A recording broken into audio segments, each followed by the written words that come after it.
So I have went and bought a Steam Deck.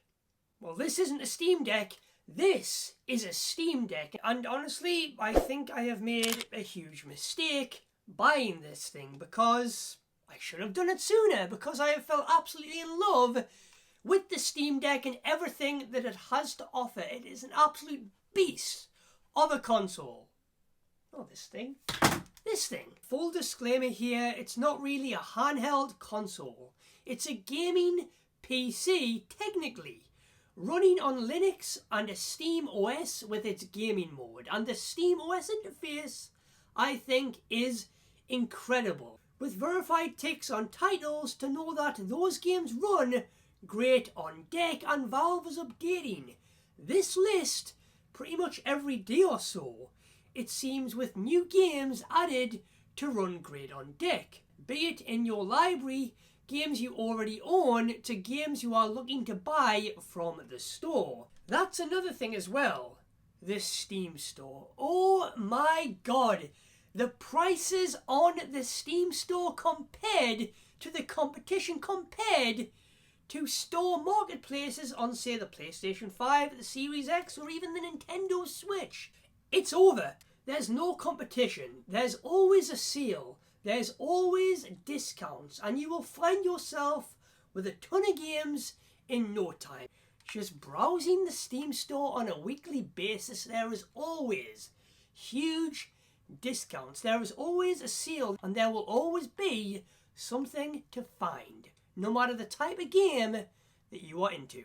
There's also achievements, a thriving community of players that are always willing to help others out with guides, hints, and tips, or just custom controller layouts for games as well that aren't really meant for the deck. Say if you're playing an old game that's meant for a keyboard and mouse, chances are someone in the community has created a perfect gamepad replacement to play that game, and then you just go and download it and apply it to your game, and away you go. With plugins as well, that really does push things even further. Like I mentioned, this verified tick mark to say it runs on deck. Some games will just simply say playable or unsupported, but that doesn't mean they don't play on deck.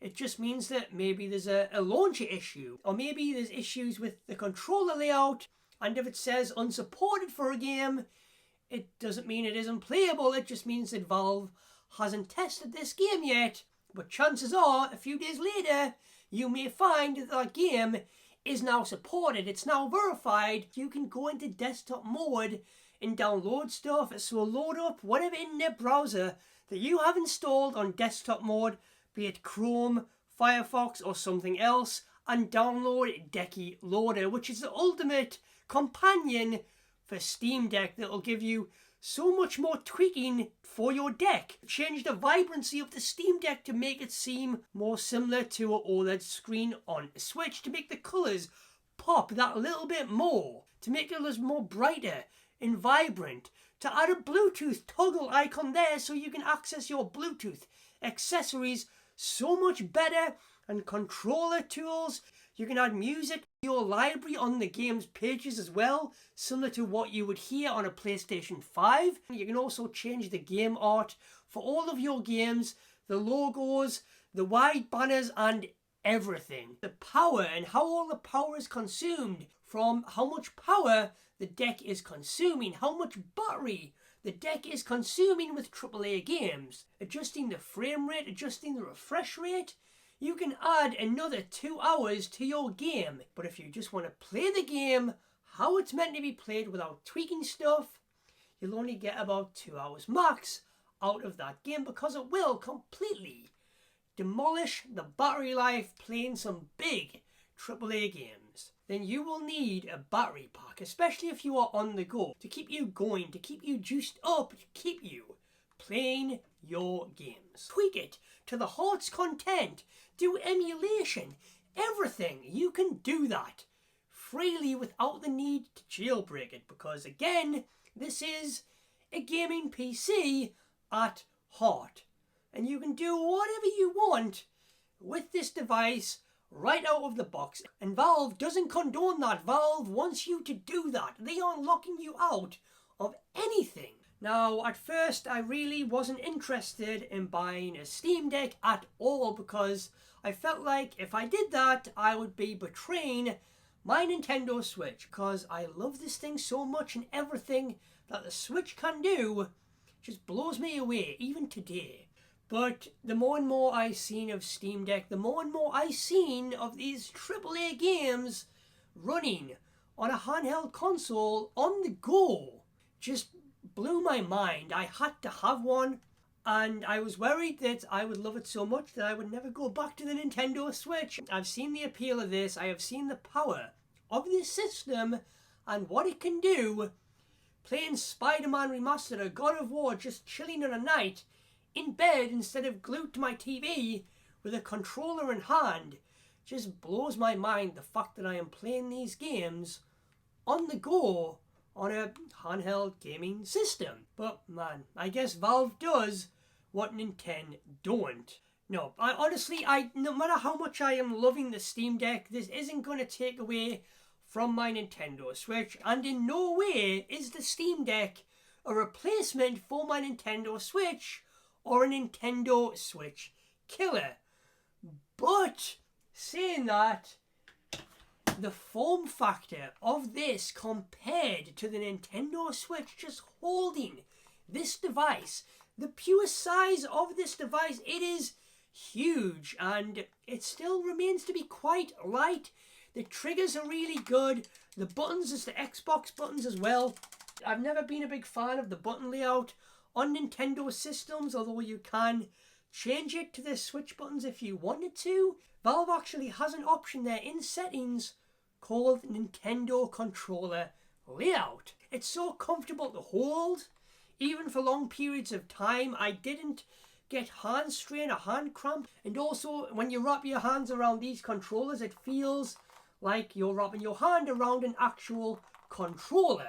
You've got trackpads there, which it's a PC, it's mainly for desktop mode, but the trackpad does work well in games. These back buttons on the back, similar to a PlayStation 5 Edge controller or an Xbox Elite Series controller, with the back paddles there that you can use them for even more buttons. You've got the 3 dots there that bring up a quick menu in games. The Steam button there that takes you home, it's the Steam button, and it will take you essentially back to your dashboard.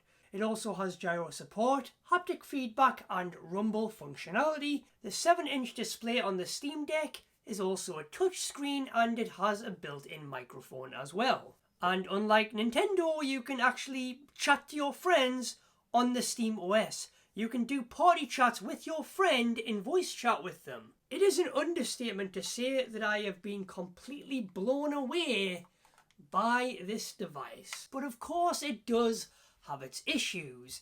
The battery life isn't great, and you will need to tweak that to get better battery. And the fan can kick in quite a bit depending on the game that you are playing. It's no Sony Airlines, but the fan is noticeable. It can ramp up, it can kick in, depending on the high graphical game that you may be playing.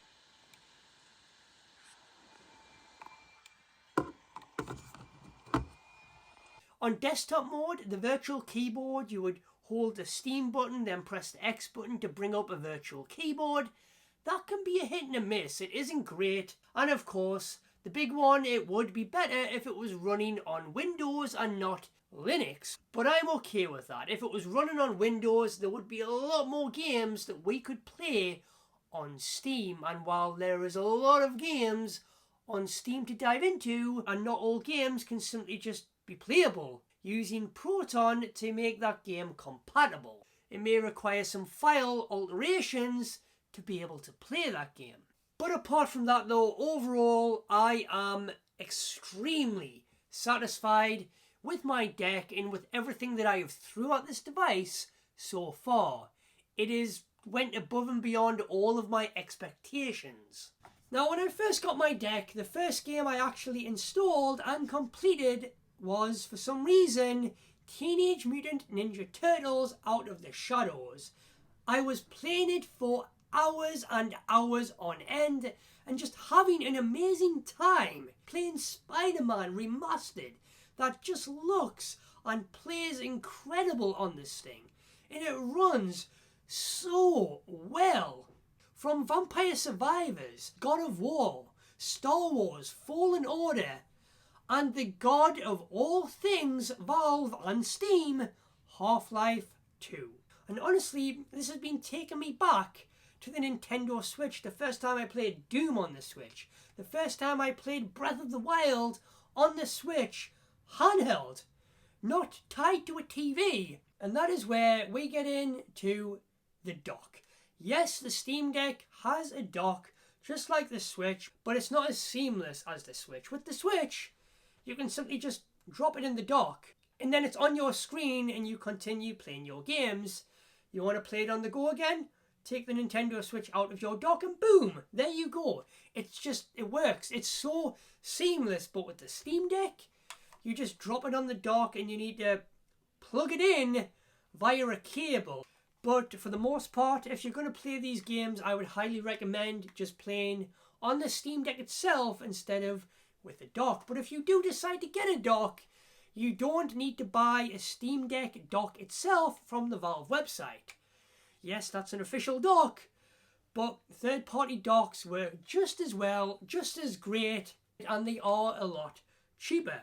And also an SD card as well, depending on the Steam Deck that you are going for. Buy an SD card because games aren't exactly small these days. But man, Steam Deck, why didn't I buy this sooner? It's just been 1 year of Steam Deck. It's an amazing time to finally buy a deck. If you have been wanting one for so long, I would highly recommend it. And if you did buy one of these, chances are you may never pick up your Nintendo Switch again. And that's somewhat what I'm worried about. Anyways, guys, I'll see you next time.